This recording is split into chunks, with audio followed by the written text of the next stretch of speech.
My what if videos have been few and far between in the last couple of weeks. Different reasons for it, not that interesting to go into right now. The Doctor Strange episode was the last one we covered here. Now, I did like both episode 5 and 6. They were fine, decent. But is this show declining? Because what the hell was this? Hi fellow Disney Plus watchers, this is Thoughts After a Disney Plus Watch, where we review everything new Disney Plus coming out, and I'm glad you're watching the channel that's all about Disney Plus movies and TV shows. I have to warn you in advance, I'm not going to be kind to this episode. It's gonna be a bit of a rant, unfortunately. Sure, I wanna love this show. Heck, I think the Doctor Strange episode 4, is nothing short of a masterpiece. And this is quite the opposite. If you like to meet my angry side, stick around. And you know what?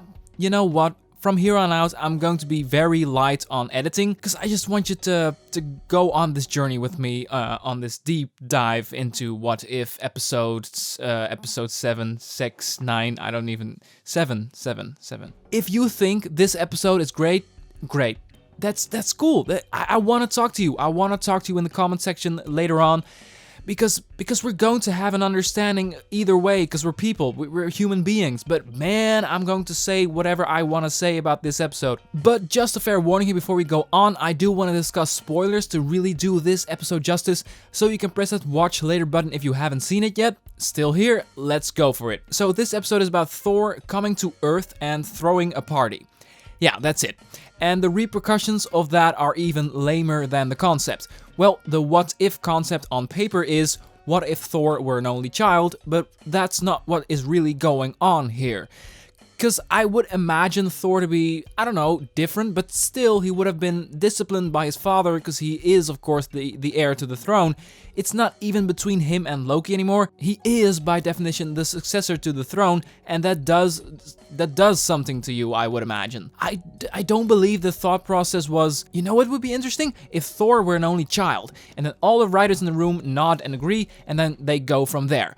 Now, that can be what happened. What I believe happened is that the writers looked at how popular Thor had become since Ragnarok and saw, hey, now that we have a what-if concept and we can do whatever we want, now we can dial up the Thor comedian up to 11 and make an episode about that. What's that? Oh, we have to change the story detail. He grew up without Loki? Okay. I really believe something like that happened in development stage. This episode feels uninspired, it looks like a prank, it's like this one was the joke and we get a real episode next week. Like, because let's be fair, let's also talk about what worked and what was interesting about it. The cliffhanger is very, very cool and seems to hint at something that we saw a glimpse of in promos and posters, Vision as Ultron.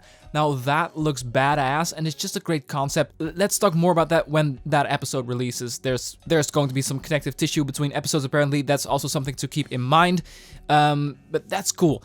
This episode is not a what if the timeline went different kinda episode. It's a complete parody. And one of the best examples is one of the earlier scenes of the episode where Thor is with his mother and father, Odin is resting, and we hear this choir music in the background as part of the score. Note, as part of the score, not in the scene, right?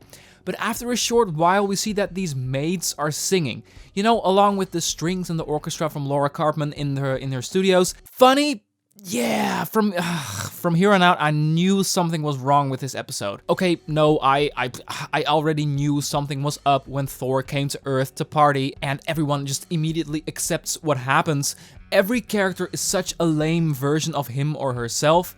I mean, let's talk about Loki. Now, this episode wants to pretend that its brilliant concept is Thor growing up without a brother.